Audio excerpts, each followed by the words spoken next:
มีหลายลูกค้าเนาะถามพ่อค้ากันเข้ามาหลายเนาะเกี่ยวกับการซื้อดินเนาะหรือว่าซอกซื้อดินปัจจุบันนี้เนาะ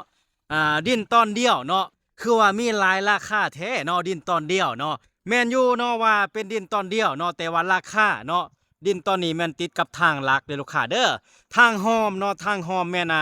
อีกราคาหนึ่งเด้อลูกค้าเด้อเนาะถ้าว่าลูกค้าท่านใดเนาะสนใจดินตอนนี้เนาะอย่าลืมเด้อลูกค้าเด้อ วันอาทิตย์วันเสาร์เนาะอย่าลืมเนาะเข้ามาเบิ่งนำพอค่าได้เด้อดินตอนนี้เนาะขึ้นกับเนาะบ้านโคกสะอาดเนาะเมืองไซธานี